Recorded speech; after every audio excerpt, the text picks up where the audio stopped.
Hey, what's up, everybody? It's Wednesday, January 26th, 7 p.m. Pacific Standard Time, 10 p.m. Eastern Standard Time. And I'm very honored to have a couple of collectors on. I've wanted to talk to them for quite a while, and I want to bring them in now. We have Reckless Cards here. How you all doing? Hey. Good evening. Good evening. Thank you for having us, man. It's an honor and a pleasure. You watch that intro, and it's going to be a giant letdown after all those celebrity who's who, and then you have to listen to us. Well, we're going to add you all to that intro. We're talking about Reckless Cards is in the house. Thank you for being here. Let's jump right into it. Tell everybody kind of your background story, how you both started in cars. What were your influences? What made you start collecting, doing what you're doing? And then tell us how Reckless Cars started. All right. So Courtney and I went to high school together. We're from the Chicagoland area, as you can see. And if you follow our page, it's like Chicago, Chicago, everything. Sports and cards were a big part of our lives. And when we were young, everybody would ride their bike to the card shop. We'd scrounge up whatever couple bucks we had. We'd buy the cards. We weren't even thinking about money. We were thinking about getting money to buy these things that we had. Ken Griffey Jr., the 89 Upper Deck, was always the chase. Mm-hmm. Still to date, have never bought one. I don't know why either, because we could. And, the rest is history. And as we got a little bit older and, we're fortunate enough to have a little bit of disposable income, we gravitated towards this as a form of escapism. We've got 4 kids. We work full time. And we found it was something that, all of us, 2 adults, 2 teenagers, and 2 kids could be in the same room, have fun, not get on each other's nerves, share a laugh. Family is very important to us. And then meanwhile, we're recognizing that skills that are applicable in the hobby, our kids are learning naturally that they'll be able to use in real life. And so, that's essentially it. Yeah, we met in high school, but by that point, we both collected. It wasn't like one of us got the other one into it. I collected Garbage Pail Kids cards and like Bears cards when I was a kid. Mm-hmm. And Chief Jordan junk wax from the 90s, because that's what it was. But yeah, and then as adults, it was just like a natural thing, because we moved to our new house and we were kind of buying stuff to like fill up the basement to have fun. And in moving furniture around, I found an old box of my cards, and we started like playing. Oh my gosh, we started like looking through those, and then his buddy, who we both went to high school with, came over with his like case of cards, and it was kind of like we fell back into it, So very cool. So, what part of Chicago are you all from? Northwest Burbs, McHenry County. Okay. So, if you've ever seen the movie Groundhog Day with Bill Murray, that's our little town's claim to fame. So, I grew up on the south side. Okay. Oh, yeah. I grew up around 127 in Halsted. Okay. Nice. Yeah. Interesting. Chicago people on here. Very cool. Yes. Chicago, stand up. That's right. Stand up. I saw the hat as soon as I got on. So what's in your PC? Like, what are some things that are near to you? It may not be like a big value or anything, or it could be, but something that's near and dear to your PC. And then what's the story behind it? So we'll start, like the big one that people know us for recently is Patrick Williams. Chicago Bulls, 6'7", power forward. Shooting the three very well right now. Top 12 in the NBA. Not that I'm monitoring that sort of thing. Sure. Went for 18 and 10 the other night, but just turned 21. He's very humble. His story, working in the flower shop with his mom on draft night and leading up to the draft, we just kind of fell in love with his story, the kind of person he was, and gravitated towards it. And for us, we dabble in all sports, but I heard a podcast and somebody was talking about, if you were to sit at a table, how do you get at that table where you're the best at something? And like, we dabble, but we don't have the greatest collection of anything. And I'm like, we have to have something that defines us. And we did, full disclosure, we dabbled in Kobe White, hundreds of slabs of Kobe White. Still love Kobe. Not quite the shooting guard yet that we expected him to be, but we dove in with Patrick Williams, and it's been an absolute blast, because it's easy to buy LeBron, it's easy to buy Michael, Steph, Luka, but they're already kind of there. This is like truly the card, whether or not he makes it, we're happy to have the card. But if he does make it, it's also like kind of like, hey, you know what? We were behind him before he popped off. And if it's something we can laugh about. Somebody else's money we wasted. It wouldn't be the first time. So. And then, another, like, Courtney's really big into Stranger Things. So when we were at National, she built the entire set from the promo packs. And then, some of our most prized possessions are cards that we've picked up on vacation that we graded together. It might be a Kobe Bryant PSA 6. It might be, obviously there's the Jordan Auto, which is a big deal for us, but it's got some sort of sentimental value. It's a memory, or it's a card that helped cultivate a relationship with somebody in the hobby, which we value more than the cardboard itself. I have a card up here that I pulled when I was 10 years old. And what card is that? What is it? It's the smash card for Mike Singletary. It's like Score. I pulled it myself. I thought it was the coolest card I'd ever seen, and I still have it. It was Kaboom before Kaboom was a thing. Yeah, it was like unlicensed Smash Score card. Very good. Very good. That's very good. Let's talk about the hobby. You have been in the hobby for quite a while. What kind of changes have you seen in the hobby? And kind of what do you think? Let me know what you think about where the hobby is going in the next year or so. I think the hobby over the last 6 months has kind of brought out some of the ugly in people, which is it's a shame and it's a good thing. I hate that people have been hurt, whether it's financially or with words. But I'm also grateful that there's a lot of strong people and we're able to weed out some of the bad apples, and as a community rally around together and support the good people who do things the right way. I think a lot of people get very hung up on like 2019, 20, and 21 being like, I think it's a lot of people who came into the hobby in those couple of years and they saw the like insane amounts of money that cards are selling for, and like if you plucked those years out, the hobby's consistent. Like it has its dips and ups and downs. It was more of like a normal ebb and flow, minus that like weird, like weird couple of years. That wasn't. People are like, oh, the hobby's dying. The market's down. It's like, first of all the markets are down, but the cards are steady if you take that anomaly out. And I think I don't think the hobby is going anywhere. Everyone's like, oh, where's it going? It's the same as it was. Maybe we have a lot more graded cards that aren't worth anything that we wouldn't have had, without 2020. But at the end of the day, like the people who are here and the people who've been here, and even some of the people that came in because of all the hype of the, the pandemic collectors, I think if anything, there's nowhere to go but up. And I personally am excited to be able to buy cards that I really want. So much. A normal amount of money again. And I think a lot of people feel that way. Oh yeah. When your motivation is just purely profit driven, I can understand why, it's been a frustrating period of time.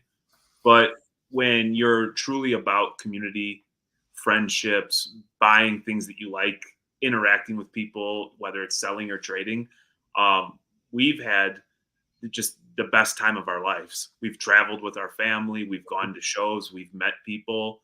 I'm grateful that we're even here having this conversation. We've got your stuff.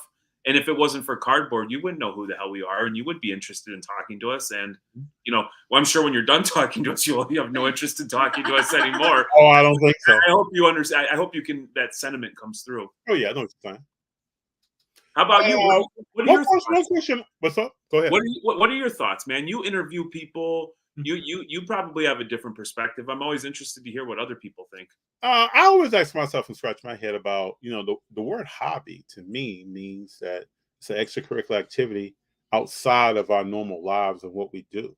So I never understand why people are so, maybe if you're only interested in the profit, maybe if you put X amount of dollars in and you feel like you didn't get a return on your investment, then maybe you're upset. But I've never understood why people are just so almost angry at times about things that are going on in the hobby. This is almost like our getaway. This is our daily vacation from things, but sometimes it doesn't come across like that. I always scratch my head on that. I never understand why. I could be on Instagram, YouTube, or anything. I don't see anything that works me up.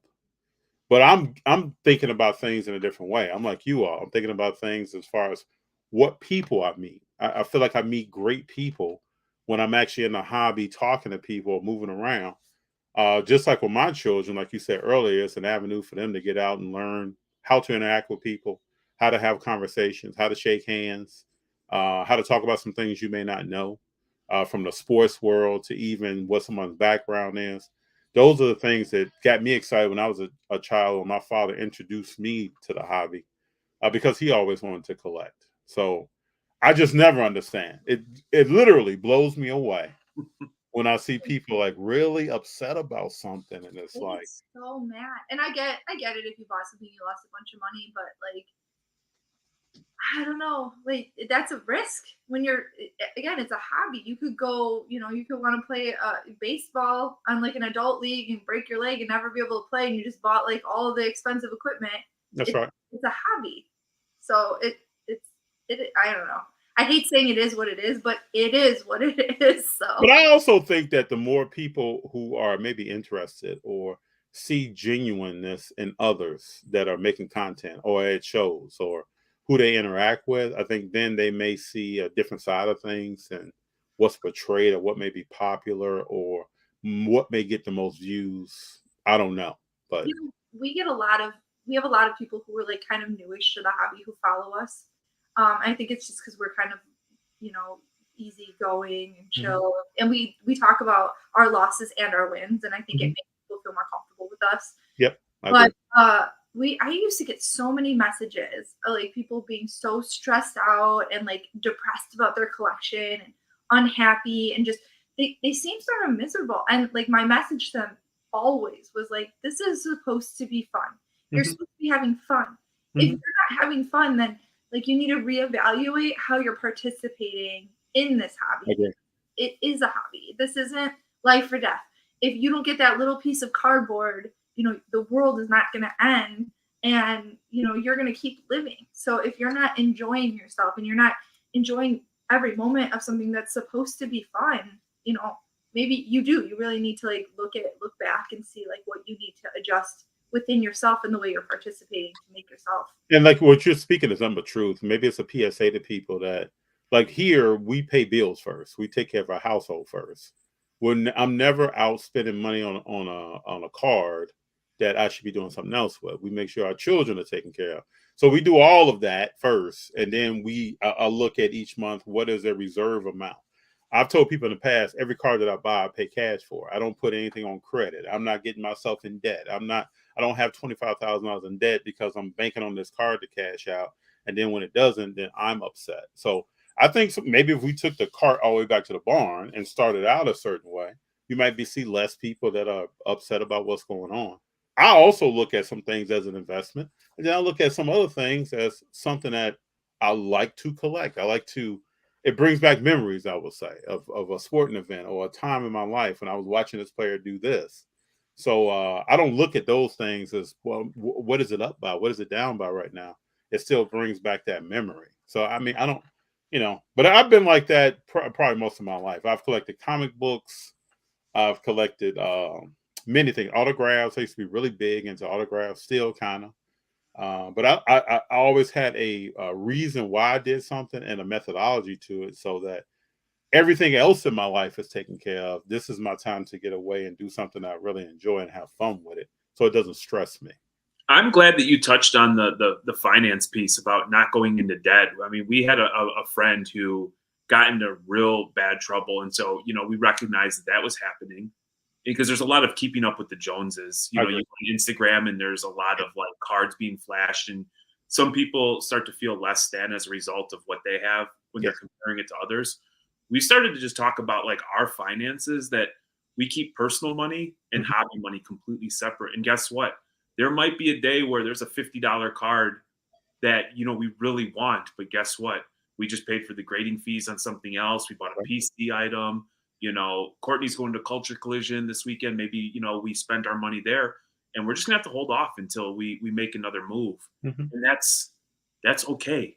We You know, literally we actually just had this conversation because we were we closed out eBay auctions the same night as like the PWCC auctions close. So we try when like we're buying and selling on PWCC, whatever we're selling on eBay, we're trying to like balance that out with what we're buying on PWCC. Great strategy.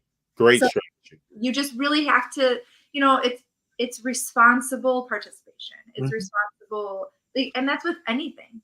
It's with anything that you're doing. If you're not doing it responsibly, like then you're gonna have a bad time.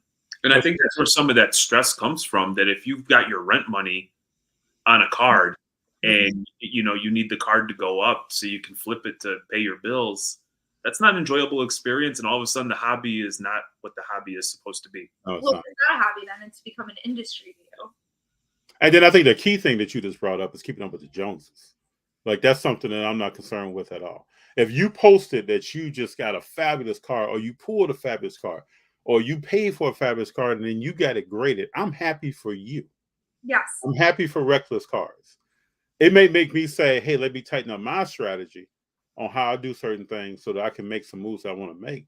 But I'm not about to put myself in a situation where I have an issue, or my children have an issue, or something that they may want around Christmas time or birthdays or whatever is not taken care of because dad was buying cards. That's not what we do. So I think if we are motivated in a certain way that is not really watching over the fence of what someone else is doing and trying to emulate that, we may have a better experience. If you were to go back, the moment we decided to start sharing our journey on social media, if you go back and look at those cards relative to where we're at now, it's a completely different story. You can see the wins, the losses, and the trajectory. What we would say is upward into what we would say are bigger and better cards. Mm-hmm. I think sharing that and sharing the strategies. Hey, this worked for me. Hey, this did not work for me. I think there's nothing wrong. I actually think it's a value in why we were able to build the little community that we have, is just because we're being authentic. We're not from money. We're from the mud, and we've had to make our way. We fought for everything that we have. It's funny too, because like to that point, a lot of people like genuine like truth when you're talking about the hobby, because like I make TikToks, and my best TikTok, the one that did the best, was I got a PSA 3 back on like a Shaq rookie, and everyone was, everyone has opinions. You shouldn't have graded that. You're an idiot. This, that. Oh, yeah. Yep. But there were a lot of people like, oh, that happens, or like, look at this thing, or next time you're grading it, check this out, or like these kind of older cards, like stuff like when I first started collecting, I didn't grade cards. Mm-hmm. It wasn't a thing. Like I didn't care about that. But then we get a little bit in the hype. Everyone's grading cards. I want to grade cards too. I want to try it out. We can afford to do it. So let's try some grades. And you get like a PSA 3 back, and you learn your lesson, and then you move on.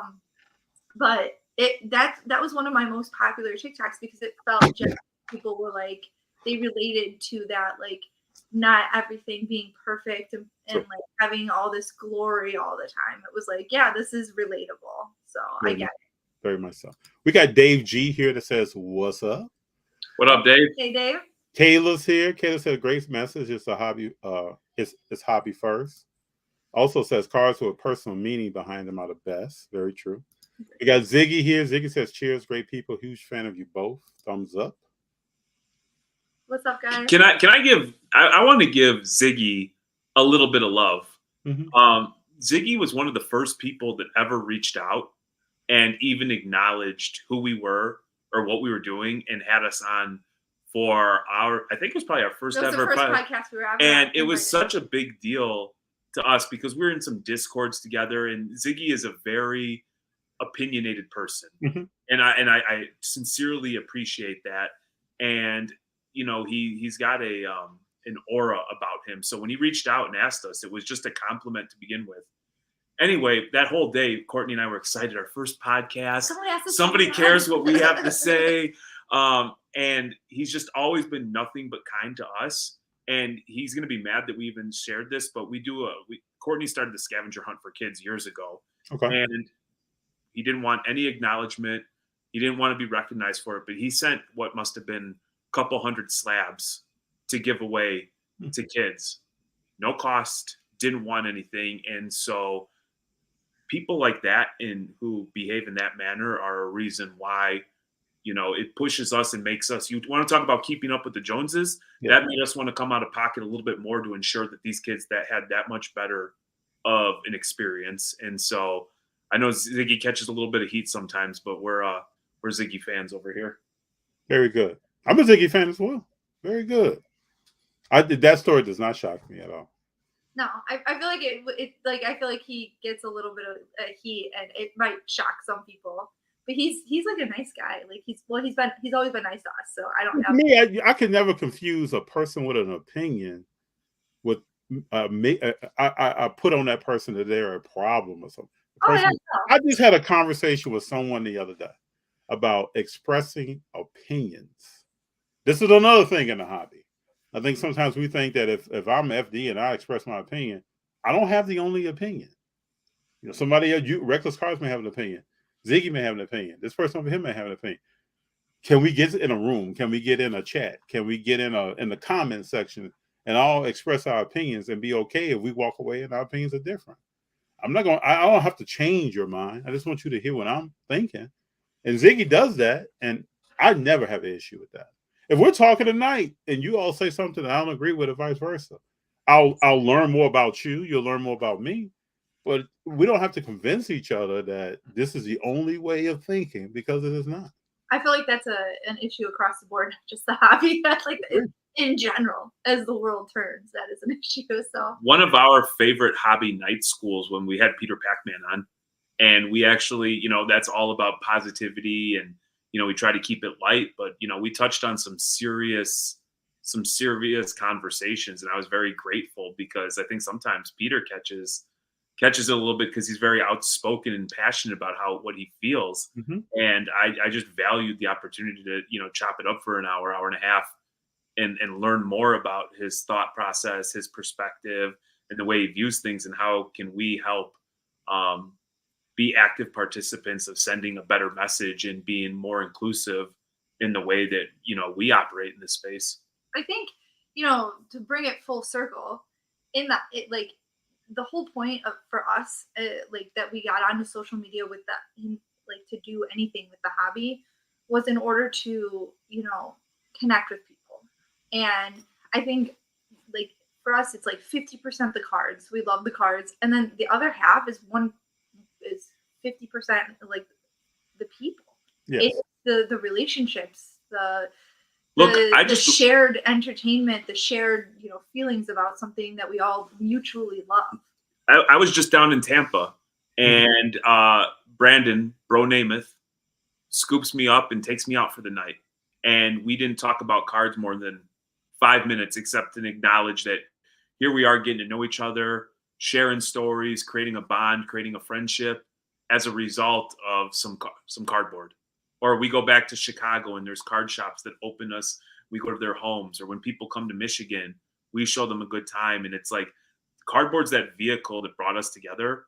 And anytime I can be around, not necessarily like-minded people, but people that maybe have the same moral compass as I do, yes, and when we can form a bond, that's a beautiful thing.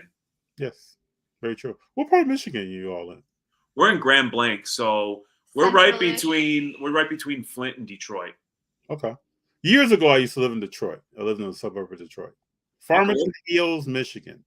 We're about 40 minutes from Farmington Hills. Oh, really? So you got the 312 and the 313. Let's go. I grew up in Chicago, so I kept the number. That's actually the number I've always had. And then I still have a Chicago number too. I have a Milwaukee number. I actually lived in Wisconsin as well. So we've been all over the Midwest. We're solidly Midwestern people. Okay.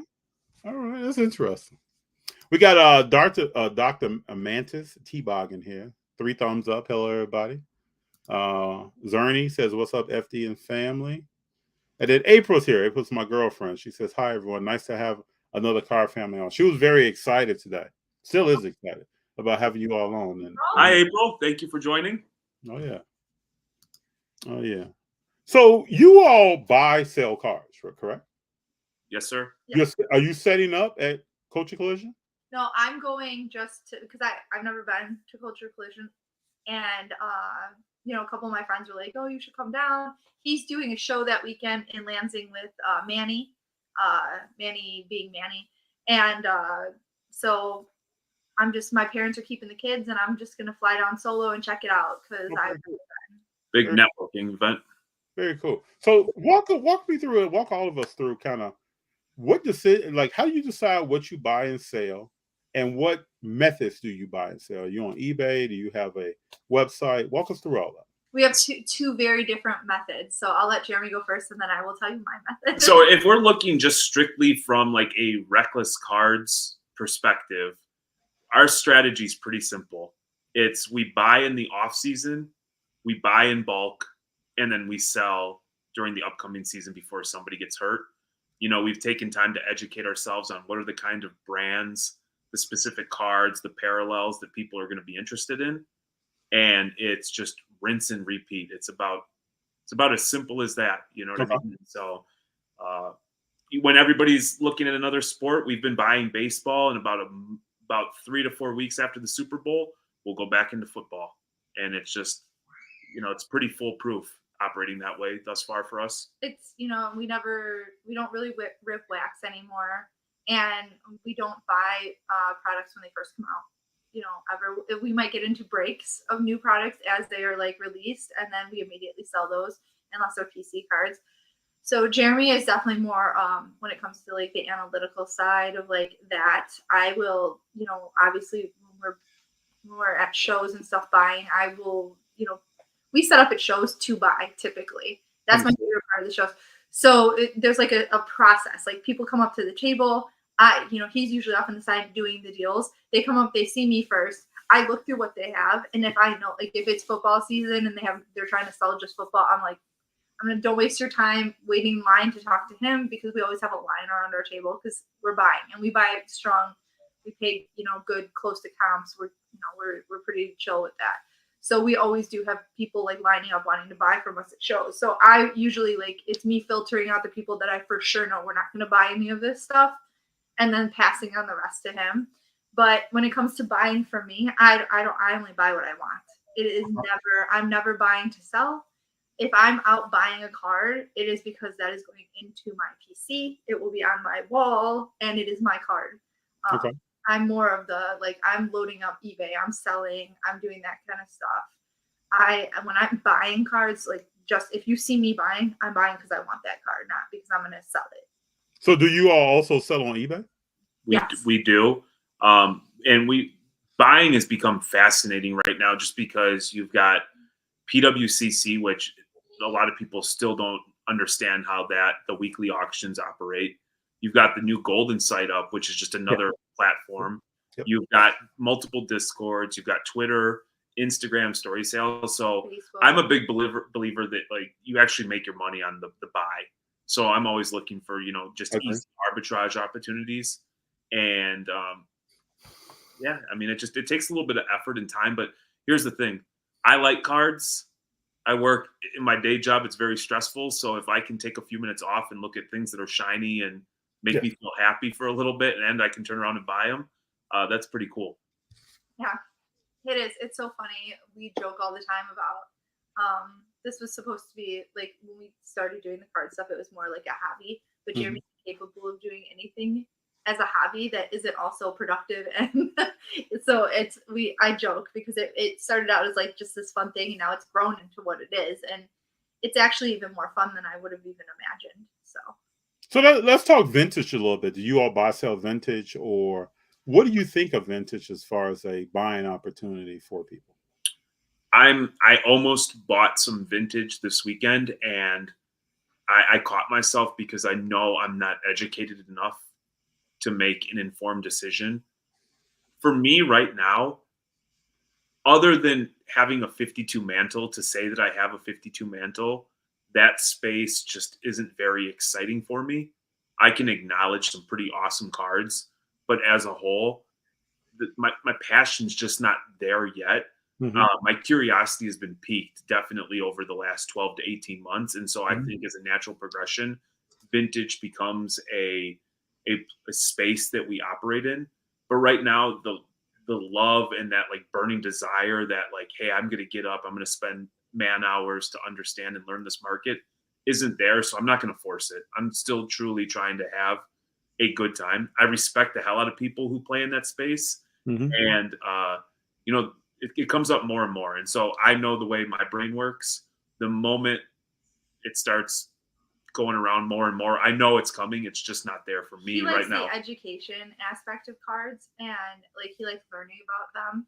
And if we're being frank, we started collecting in the 90s. So for us, it's like that's our wheelhouse as far as like what we enjoy, what feels nostalgic to us, what when like I talk about this sometimes with my kids and like younger people who collect. Like Jordan for our generation is like he's like the legend, right? But there was Wilt Chamberlain. There's been tons of other like amazing basketball players that have cards that you could buy, but we didn't see him play. I never saw like these guys play. I don't have that like burning like nostalgic feeling when I see these cards. I'm just like, oh, that's a cool card. I know who that guy is. I know the history of basketball. I know how important this person was to the sport, but I don't feel like emotionally invested in vintage cards because that's not. And someday, when our kids are grown or even our grandkids, they're gonna look at like Jordan the way that we look at these vintage cards. Like they never saw him play. He might not even be here anymore if it's my grandchildren someday. And it's something where Slow down. It'll be LeBron, that'll be the guy because he'll be like their Jordan. And it's just every generation it's going to be like that. So I think vintage, holds its value better than modern cards do, obviously, because these guys, their legacy isn't changing at this point. True. But as far as like our passion, it just doesn't right now lie in vintage cards. Well, I am completely with doing research and from that research being comfortable with your buy. People ask me all the time about soccer and other sports, and I'm kind of in that same space. But I want to learn more about what am I attempting to do and who am I attempting to buy, what brand, what card, why, before I start doing that. I challenged myself this year to make a purchase, but then I started thinking around May.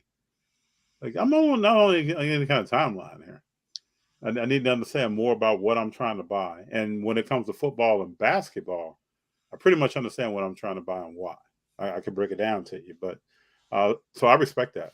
I think a lot of more people probably need to hear that than to feel like they have to do something without being fully informed or taking the time to try to be as much as informed as they can on what kind of decision they're going to make and why they're making that decision. There's a quote that I absolutely love, and it's "Don't confuse activity with accomplishment." That's right. And that just always resonates. Like, what's my motivation for doing this? Is it to just say on Instagram I did it? Well, then that's not right. Let's slow it down. I'd rather have the cash in my pocket and another card will be available. And believe that another card will become available. They always a lot do. of people feel like, man, I just got to make this move right now. No, that same card is going to come back across your face at some point. Even if it's a pop 3, you might see that card again, or you might see that same card. Because sometimes I'll check PSA numbers and different things, or Beckett, and I'm seeing the same card again 4 months later. Somebody else was trying to move it again. So it's that. The other thing is like if you see us posting vintage that we have, typically it's because we bought it in a lot. It came with a lot. We weren't doing the research on that card.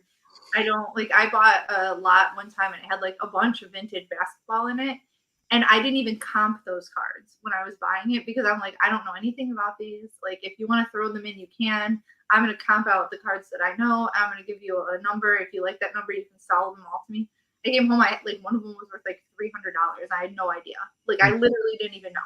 It was like the tall Lou Alcindor, like a nice little card. You know what's crazy is even though I'm a basketball guy now, if I had to go vintage, I would probably lean towards baseball because when I was a kid, it was baseball everything. And so the card I was looking at was just like this beautiful Willie Mays, but I just didn't know enough about the card. I didn't understand what am I looking for regarding registration. I know centering's a massive deal. Like the corners were rounded. I wasn't sure if it was the right Willie Mays card. So I do think if I go in the vintage space, the fact I'm already thinking about it, it's probably going to be baseball. And that is something that I will never dabble in with him because I find baseball to be so dull. I feel like that's the one thing like that's fun about the hobby is there's so much like room for everybody and there's something for everyone to enjoy. And we're like, he really likes baseball. And when it gets into the part of the year where we're like heavily buying baseball cards, I'm like, I hate it. Like I like going to baseball games. I love going to like Wrigley and drinking and having a great time in Wrigleyville. But like actual players, I don't care about baseball. Like I just don't. I understand. Baseball was America's top sport, and it's not America's top sport anymore. The decline in baseball, like viewership. I think the World Series viewership has gone down every single year since like 2012. To me, if you combine the instantaneous gratification of social media and being on your phone, and then you take a sport that three and a half hours long, they're trying to speed up the picture. It just the fact that technology has moved, baseball is still the same. I think it's a problem for baseball. It's so slow. It's so slow. Get the youth involved. It's more challenging now to get young people playing baseball. Then I could pick up a basketball and go to the court, or I could just grab a football and start slinging it around. It's a challenge for the sport itself, so it's a challenge for viewership. And then you have the old regime in baseball who doesn't want to let the kids have fun. Like the White Sox. There was like in basketball, you have a clippable moment. Somebody dunks, does a dance, and that's awesome. Baseball, you've got a Dominican kid hits a 450-foot bomb and tosses his bat, and that's frowned upon. He's not doing it to show somebody up. He's celebrating his achievement. Being there. Yeah. Yes. And being successful. Yeah. And I think people got to realize there's a different way to celebrate besides what we've all seen, felt before, different way to do things. In baseball, just like this week, right? Scott Roland. I used to live in St. Louis. Scott Rowland's going to the Hall of Fame. I would challenge people that if you walked up to the average Joe on the street and said, or a young lady on the street and said, "Who's Scott Rowland?" They couldn't tell you that. But he's going to the Hall of Fame, and he's going to be the only player really that's probably going to the Hall of Fame. Used to dive down the third base line and throw people out from his knees. That's right. Was fierce on defense and could put the ball on the bat, but wasn't hitting a lot of home runs. Scott Rowland was not fancy. He was a straight up old school baseball player. It's crazy too because you have like pitchers and stuff that are like amazing, but people when they buy cards they just want hitters. Yeah, it doesn't. It because that's the exciting part. You get a Kyle Schwarber hitting home runs and it's just baseball is, and for me that's why it's difficult because I can't things as far as baseball that are baseball relevant don't ever almost translate into cardboard relevance, and so I struggle with it. I just it isn't a sport that I enjoy collecting. So. And like Kayla says here, that's why Tatis getting busted hurt baseball bigger than people are talking about. He was so good for the game. Yeah, I mean he's a face that people recognize. He's on social media. He does things, makes commercials. He's someone that they could advertise. And then he's out of the game. He had that it factor too. He had that pizzazz, that fierce swing that every time you're like, is he going to tear his abdominal up again? And then just the story with his dad playing. I still remember the day his dad hit 2 grand slams in 1 inning. Mm-hmm. And he was he's fun. He's a fun kid, But he's also that guy who toes the line. Where you see other guys on the field upset because he's showboating them or he's doing something that attracts probably more people to the game than repels people from it. That Doc says, I think the $15 beer is the problem. I agree. That's also a problem. And don't forget about the hot dogs and everything else that have increased. Very, very true. People compare sports cars to other markets, other ways to invest or places to put money for growth. What do you all think about that? Do you think that's a good comparison, or do you think sports cars are what they are, stocks, bonds, other things are what they are? We are not financial people, so please take everything we say with a grain of salt. I think you're supposed to do that, little thing. I think cards at best can be a good store of value. Right up here, this is a Michael Jordan card, kind of short printed, autograph, like that thing, when it's time to move it, if we move it, we know, unless, Michael does something heinous or is in the news for something terrible, that our money's pretty safe stored right there. Mm-hmm. We treat this as, if we're able to make a buck, that's great. But to us, it's, if we're going to go to the movies or go on a trip and spend $50, that $50 would be gone.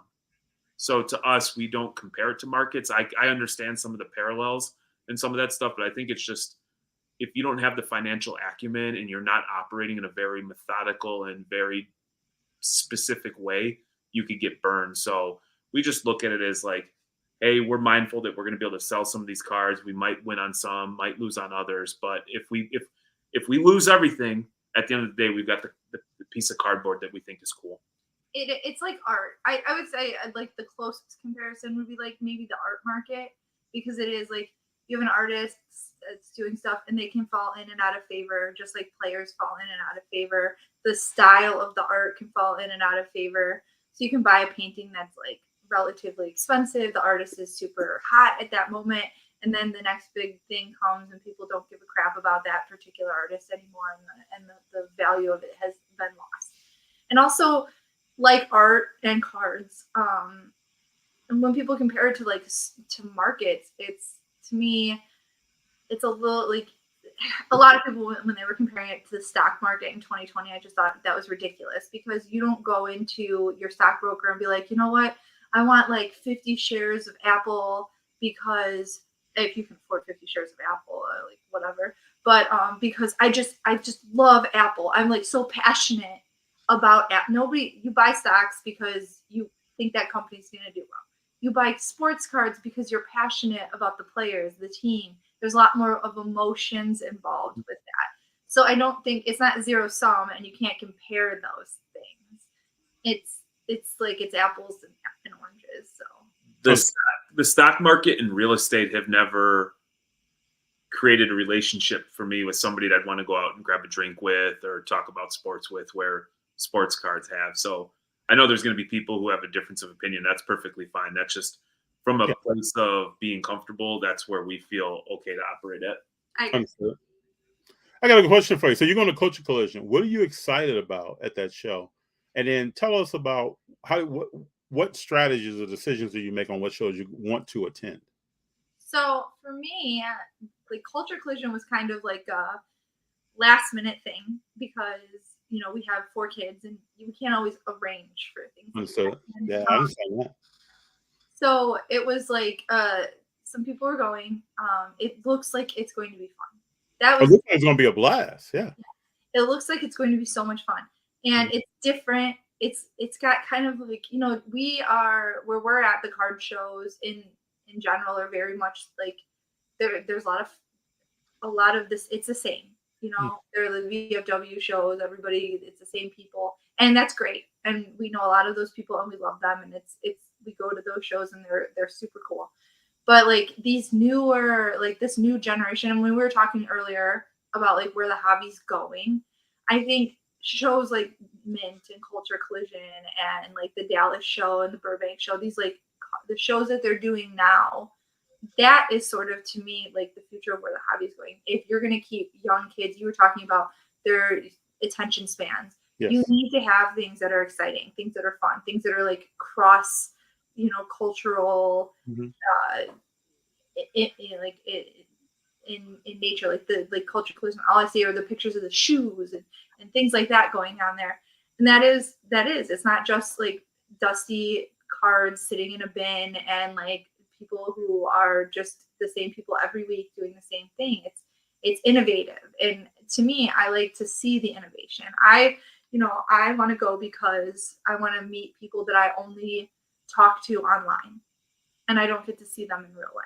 That's right. And I have the means to go travel there and, make these connections in person with people that I've only ever talked to, via Instagram or Twitter or whatever. So that's what I'm looking forward to. Very good. Have y'all been to the Dallas show at all? Because I haven't been there. I'm thinking about it.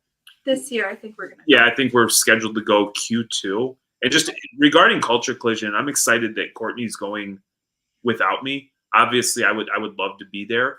but I think it's important too, because oftentimes because we share an account, people automatically assume that she has no understanding of how cards work. She Hmm, knows nothing of sports. interesting. And in reality, 95% of the time, if you slide into the DMs, you're talking with her and she's selling cards or buying cards, you're dealing with her, and she's actually a beast on her own. So I'm excited for her to go out there and get some of the, maybe some of the like the love that I get. It actually should be placed on her. So I'm excited that she's gonna have an opportunity to go network and just have a good time. So let's talk about that now, because when I reached out to you all, I didn't assume that, right? So why do you think people don't think that if they reach out or if they're talking about reckless cars that they're dealing with Courtney? I just Because I the don't messages are always like bro or hey brother or what's up dude or hey my man. So when someone slides into your DMs and they say that, it's safe to assume that they don't think they're talking to me. No, I'm talking about the overall arching idea. I don't think that. I think the hobby. I think people like to because there's kids involved. I think a lot of people like to say, "Hey, the hobby is just a great place and it's all sunshines and rainbows." Where in reality, there's a lot of people who aren't treated fairly. People of color, ladies, and it's a shame. And I feel because my wife is strong and can stand on her own 2 feet, but we're in this for the right reasons, and it pains me to see. A long time ago, we did an HGA video. Right when HGA came out, we were able to get cards submitted, and we just did a live reveal. Okay. Unfortunately for HGA, the subgrades did not match up to what the overall grade was. So the We put it video on went our we viral. put it on our YouTube, and Card Porn snipped it without any context, put it up, and like the amount of comments, they're just people commenting on Courtney's fingernails and the way her My hands voice, looked. the things I said, like They had nothing to do with the cards or like the message of the video. It became very apparent that we as a society, we like to say that we're progressive and we're moving along, but there's still in lots of ways we're still pretty damn backwards and have a lot of issues to figure out. Well, that's why we're here talking, because just give you my perspective. It's funny how you can look through different glasses, see different things. So when I look at you all's IG, I see a lot of Courtney, and I see a lot of someone that knows what they're doing with cards. I never reached out and thought, oh, she's just there and he's running the show, or even vice versa. I saw you, but that's why we got excited, because we saw you both working together as a couple on a business and also having fun with things and then being a family. But then, this is why I wanted to start rolling with FD, because to me, women, children, and people of color in the hobby need more reckless cards, and they need more rolling with FD. I agree. Because I don't know what people are thinking about, but they got to know that this is 2023. We just said Happy New Year, and I always challenge people. I challenge people here. I challenge myself. To me, when we say Happy New Year, we should be about something new. No, we're not saying Happy New Year and it's still 1938, right? We should be about something new. So Yeah, if I it's agree. 2023, let's be about 2023. And know that if we're in this space, that there are all different types of people from different backgrounds and mindsets, and male and female and other, that are going to be up in here, and that's going to be participating and know fully well what they're participating in, and can out talk you. I know I've bumped into some 8-year-old, 10-year-old kids out here in California that know more about cars than some people I've met in their 60s. It's so funny if you talk to our friend Manny, he says children at card shows are the most terrifying people on the planet to him. He's like, they have better cards than me, they know better. He's like, they start wanting to make a deal, and he's like sweating. He's so scared. I agree. I fully agree with you. I feel like it's definitely better now than when I was a kid, because I would go to the card shop with my brother, and my brother didn't even care about cards, and they would just like talk to him only and ignore me, and I was the one there. He came with me. Well, And my story is that I would go to car stores and people would act like I knew nothing. And I'm the kind of person that before I start doing anything, like you just talked about, Jeremy, I'm going to know as much as I can possibly know. I'm going to do my research, and I'm going to come in here with an understanding about what I'm talking about. It could be from comic books to coins at the time to things in a hobby as far as cars, but people would assume I've never seen a person that looks like this individual, so he evidently does not know, and I'm going to speak to them like that, like they know nothing. Yep. I did recently. We went to a show and I had a man. He was like looking at our cards and we were talking about we talked for a whole range of sports. We went from like boxing to UFC to football, basketball, baseball, and I find baseball boring, but I do understand it and I know how the game works and I know the players. It's dull to me. Mm-hmm. So we were having this whole long conversation and there were these two like young guys also at our table. And so the man, like in the middle of the conversation, he was probably like a, middle-aged older guy. And he goes, you're more than just a pretty face. You actually know some things, don't you? And the two young guys standing there were like, you can't talk to her. Like, I didn't even have to react. They both were like, you cannot talk to her that way. Why would you say something like that? We don't talk to women like that. She clearly knows what she's talking about. Like, what? He's like, I was giving her a compliment. And the guy's like, that wasn't a compliment. Not at all. I had to tell you, I was like, in that moment, I was so proud of those two young men because they came right to I didn't even have to say anything. And to be fair, I wasn't like super offended because I have guys, older men, say something to me all the time. It's just like par for the course. You start to like get used to it. So it was like genuinely, I like to tell that story because it's like these two young guys were just like so gung-ho on just being like, that's not how we talk to women. And I was so proud.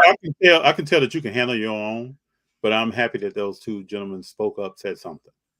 It was because I feel like sometimes, and I can handle my own, but like a lot of times when I do, it's like, oh, she's a nag, or like she's just nasty. She's nasty. But having like two men speak to this other man and like stand up and be like, that's not how we talk to women. It shouldn't. It should mean as much coming from me being like, don't speak to me that way. But like having someone like their peer, yes, check them and hold them accountable for their language. It was nice to see. And I feel like it did mean more like coming from them than it would have from me. Yes. That would have just been like a nagging woman. I appreciate you sharing that story because these are the things that happen in the hobby that a lot of people don't talk about. It's because it's not fun and it's uncomfortable. Mm-hmm. And oftentimes, if you're the one that feels uncomfortable and don't want to acknowledge it, you're oftentimes part of the problem. Mm-hmm. Like I talk to other African-American people that's in the hobby, and they're in the South, and people assume that they walk up to a table, they can afford anything. And people talk to them about price as if, it's unattainable. Like, why are you asking me about that card? Now, in California, I have not experienced that.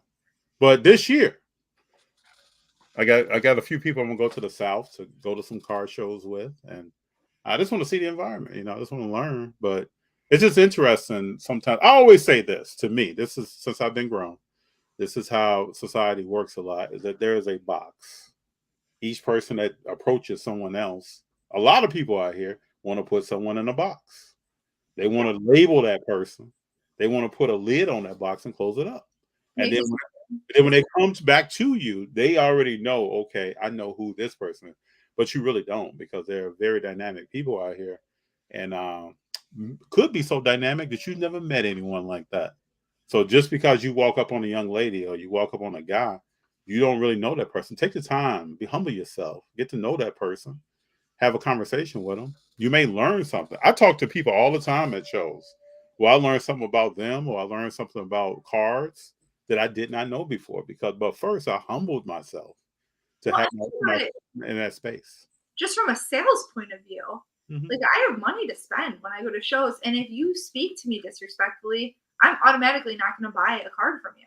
And I imagine, if you went to a show and someone acted as if you couldn't afford something simply based on the color of your skin, you wouldn't want to do business with them either. So if you're gonna look at it like you don't want to expand your horizons or anything, from a business point of view at a show, doing what you're doing isn't working because you're alienating people that might possibly spend money with you. And that's why there are more shows now that are really scrutinizing who's setting up at that show, who's selling at that show, how do they sell, what has been some feedback on them. it is very important, and shows are handpicking people that they know have a certain reputation of having certain cards on the table and a certain business ethics about them and how they approach the show.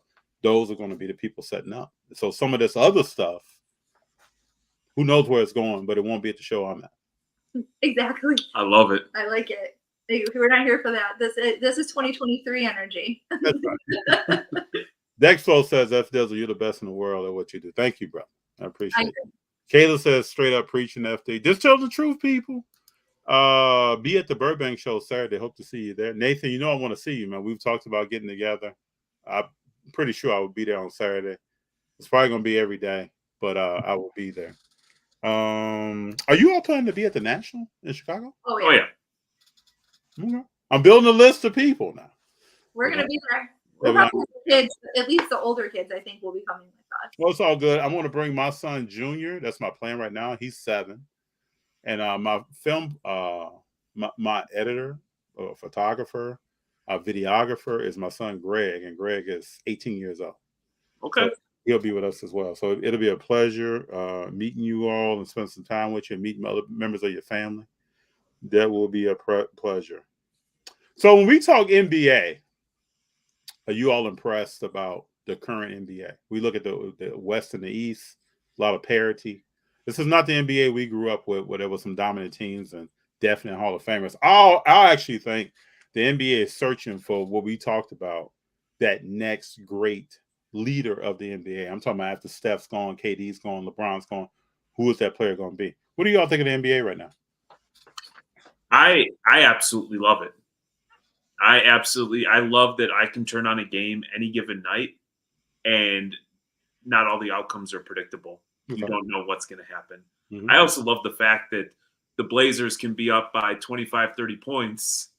Dame's talking to grip, and then LeBron still shows at 38, 39 years old, he still got it and can bring the Lakers back. Like I love the sport. I love the athleticism. I love the X's and O's that goes into it. So I would say that I am just having an absolute blast, minus the Bulls, who have been one of the most maddening, inconsistent. Oh yeah, man. That drive me crazy. They beat the good teams and then they lose. They were up by 21 to the Pacers yesterday and still managed to lose it. Yet they're quick to tell you, we've got 3 All-Stars. Now, you got 3 All-Stars, you don't lose games like that. You don't have 3 All-Stars. So well, Zach LaVine, I think he's the most inconsistent player I think I've seen. I love him too, and I wish he would be more consistent. You're Yeah. exactly right too. Yeah. You know, here's the thing: I loved like '90s basketball because the Bulls were fantastic. yes. So like I feel like is my opinion of basketball colored on my love of the Bulls? And like how can you not, like, being a Chicago fan, living in Chicago, watching Michael Jordan and Dennis Rodman and Pippen play, and then be like, oh yeah, basketball is so great now, when you watch how inconsistent the Bulls are now with how consistently awesome they were. I feel like it's so unfair for my opinions because I cannot be unbiased. And I agree with Jeremy. I feel like watching basketball now, because the teams are so many, like you have some obviously that are like considerably better than others, but it's more of a level playing field now than it was when we were younger. Yeah. So it's more exciting. These guys are physically more dominant than they were when we were younger. I actually think the NBA wants more parity. I mean, they want to up the scoring. They're calling more fouls. They're calling more traveling. I think they want teams, because I think Golden State caused a problem, me personally, for the NBA. Like, you can't have a team that's just dominating everyone to the extreme where it becomes boredom to watch. Yeah, if you're a fan of the NBA, of Golden State fans don't agree with you. They don't. I mean, I root for Golden State. You know. Okay.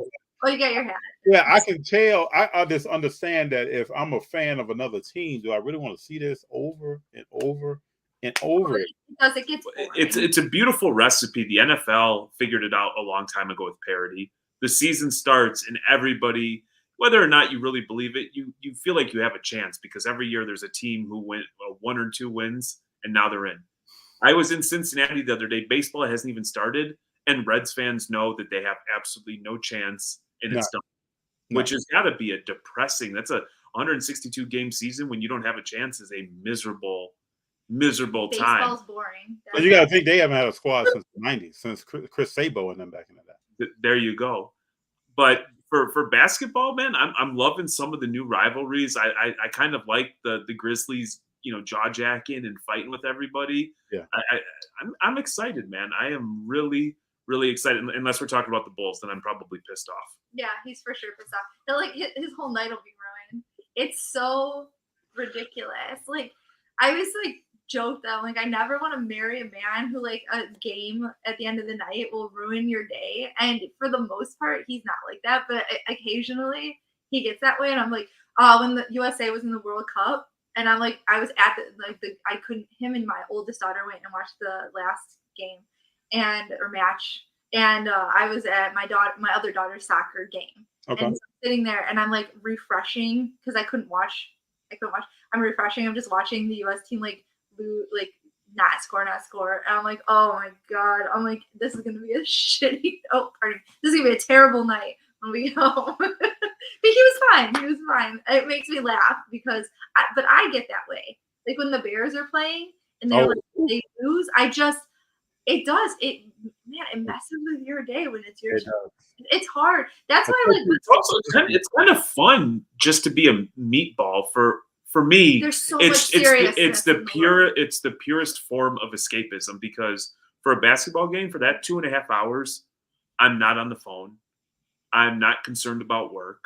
Mm-hmm. I'm not thinking about cards unless, Patrick Williams does a highlight dunk and I'm there we go. Yes! There we go, Pat. And it's more so just because I like the kid and I take offense that when somebody speaks ill about him. He does. He's so personally invested. But it's just you have a good time. It's a sport.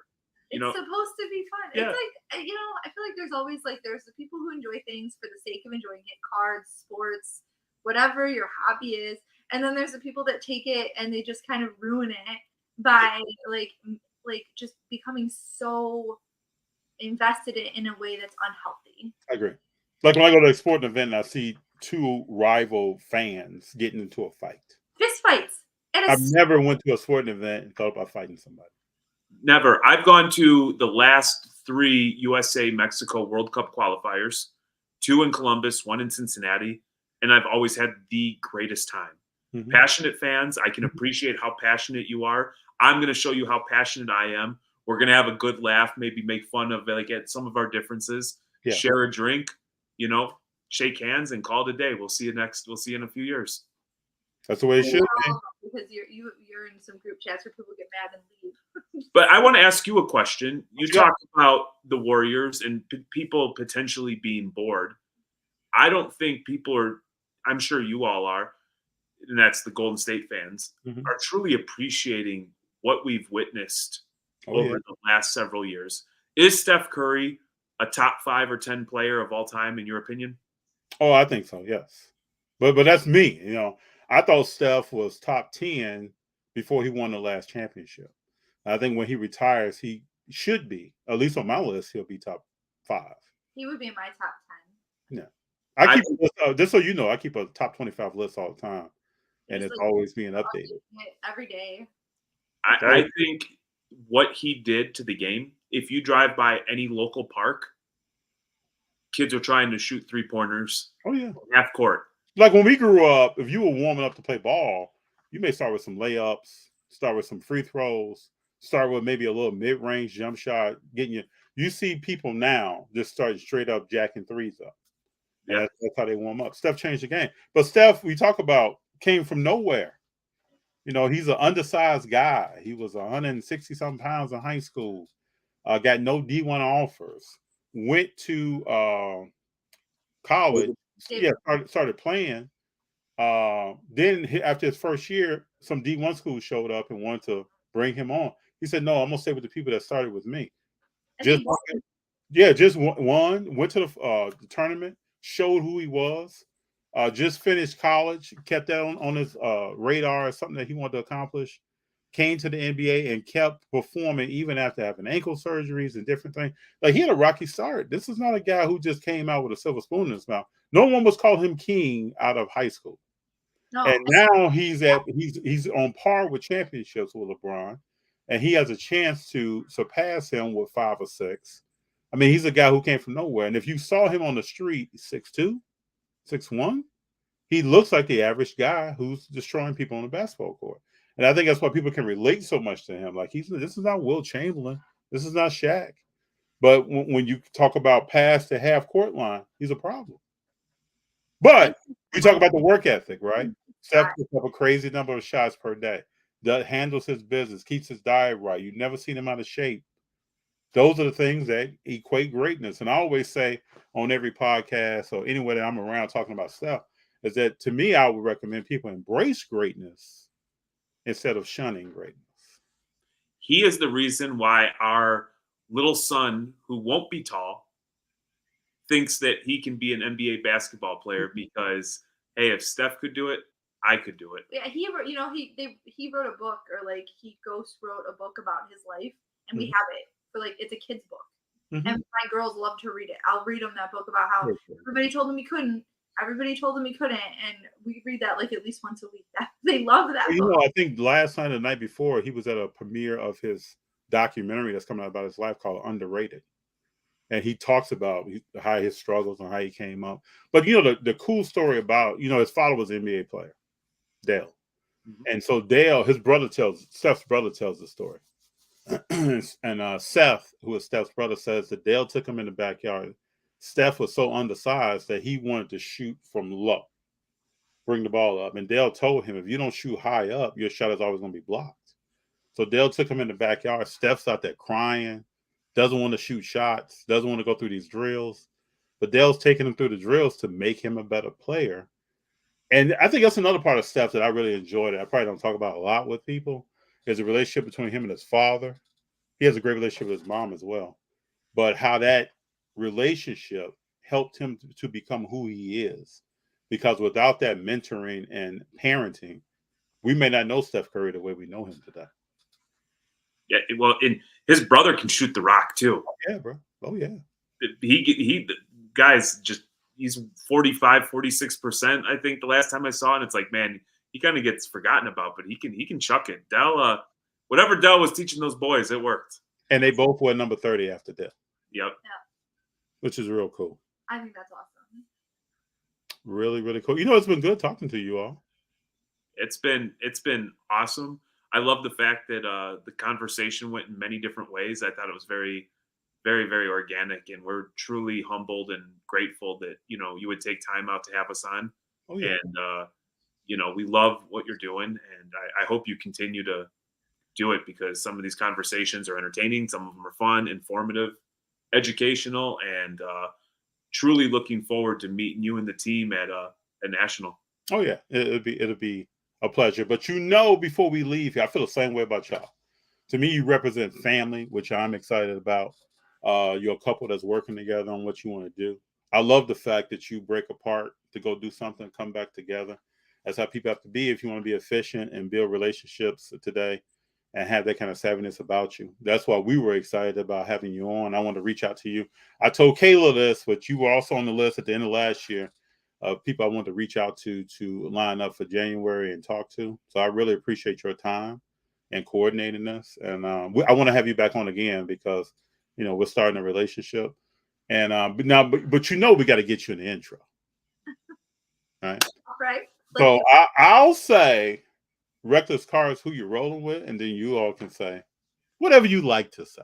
So, Reckless Cars, who you rolling with? We're rolling with FD. FD. I so much appreciate you all. Thank you for your time. Thank you for coordinating this. It's all good. Even if next time we get together, it doesn't have to be on a Monday. It can be whenever it fits your schedule. Tell your family that everybody here says what's up, and then we'll meet up soon. And before we get to Chicago, we can coordinate some times where we want to meet in the show or wherever, take some pictures, and enjoy ourselves. I'll probably walk the show with you all a little bit, kind of see what you're looking at, stuff like that. Absolutely. Perfect. Yeah, sounds great. Thank you all so much. I really appreciate you. Thank you, man. All right, bro. You have a good one. Hey, kick it at Culture Collision.